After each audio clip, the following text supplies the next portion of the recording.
Welcome to Culture Creators, the platform for the innovators, disruptors, and leaders driving the culture forward. I'm your host, Joi Brown, founder, mentor, and brand architect. And this is where the real stories get told, the raw lessons get shared, and the voices shape the legacy. Well, they take the mic, uncut, unfiltered, and in motion. Let's get into it.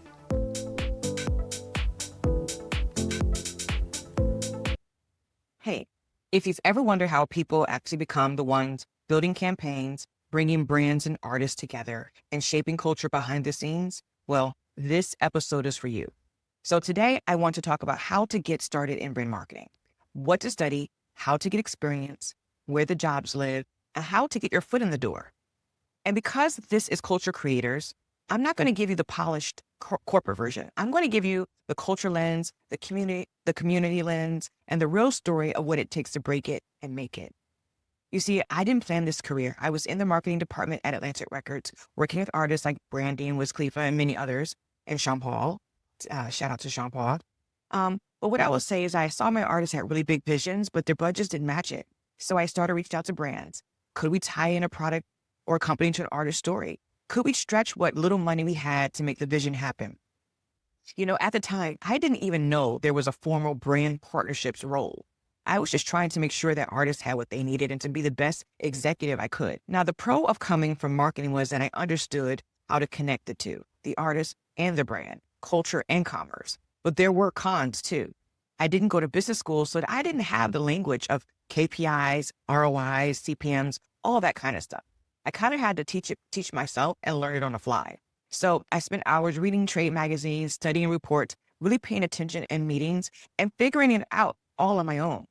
And back then, it wasn't easy. No one at my company was handling urban music and brand partnerships. I didn't have access to agencies or agency contacts or their rosters. And people weren't used to seeing me in that capacity. So a lot of times it felt like I was battling a battle uphill. But what got me through was my network and my community, the people who believed in me. They helped me connect the dots. They opened doors when the very systems I was coming to serve didn't. And that was my advantage. Now things are different. With AI and technology, the gap between having an MBA and hands-on experience is shrinking. So much of what you need to know is at your fingertips, from case studies, metrics, best practices, and most importantly, research. When I started, you had to kind of hunt it down and claw your way through the information. But today, if you're hungry, you can learn faster than ever. So what's the difference between brand marketing and brand partnerships? You hear me say that brand marketing and brand partnerships are like the same thing. And some people will argue with me and say that they're very different. Marketing is campaigns, partnerships are deals. But to me, in practice, they blend. Both are about storytelling and connection. Whether it's through an ad, a sponsorship, a product collab, or an event, the job is still to make people trust, build awareness, make them believe, and make them feel that they belong. So what to study and what really matters? You know, on paper, the path looks simple. Marketing, business, communications, analytics, consumer behavior, psychology, and maybe even a grad school business track. And that's fine. But I'm going to tell you the real deal. To me, the best brand marketers aren't always the ones with the MBAs. The best ones are the ones who live and breathe the culture, who understand the nuance, who understand what resonates and what feels fake because they've been in the community, not just studying it from the outside. I think of Coltrane Curtis at Team Epiphany. I'm not even sure he went to business school, but I love how he got started. He lived and breathed the culture. And I remember visiting his agency back when I was at Atlantic Records. He had a room full of young people sitting at desks, living and breathing the culture. That was his advantage. He tapped into voices who had the pulse right then and there and gave them a seat at the table. And that really, really resonated with me because as you grow in this work, you age out of certain things. You don't want to be the old person in the club. You're not always going to have the same ear to the ground. And that's why you need young people, or let me say people of the culture around you. Give them space, let them speak, let their insight shape the work that you do. And that's how culture stays alive inside business. That's how culture stays alive inside the business of marketing. Internships, experience, and networking are all a part of how you get ahead in this game. Internships matter because they give you names with faces, and that's important to have access. Agencies, brands, labels, and startups, anywhere you can see how campaigns actually come together, well, that's where you need to be. And volunteering counts too. Don't be afraid to work on a local festival, a nonprofit project, or a campus event. That's brand marketing in its purest form, making something out of nothing. And you know what? The most important thing is networking. I am so not great at that sometimes. But networking is critical, not just with people above you, but across. Your peers today, the interns, the assistants, the security guard, the coordinators, they are going to be tomorrow's decision makers. The culture we build is community driven, and the network you invest in now will carry you later. It's sustained me. And so you want to know where the jobs live and what they're called, right? So we hear all these things. So where are they? What kind of jobs are these? So most companies now have brand specific roles, and the titles may vary, but you'll see brand manager, brand partnerships manager, sponsorship manager, and now influencer marketing manager. Of course, product marketing manager. Different names, but at the core, they're the same. Connecting a story to an audience in a way that both moves culture and business. So how do you get in? There are more doors, but the three main doors are agencies. Agencies are where you'll learn really super fast, touch multiple brands, and you'll see all the ins and outs of the different roles. You can go in-house at a brand. You really go deep into the company. You can carry accountability really fast and have your voice heard. Startups are culture-driven projects. Now that's what I love. Those are the scrappy projects. You do it all. You wear multiple hats. You may be getting coffee one day and writing a campaign and designing a billboard the next, but you learn, you get really great experience.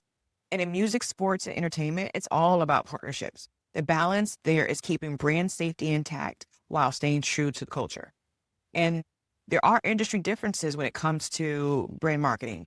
So at consumer goods, brand managers run the business like a CEO. They are like the little mini CEOs of the brand.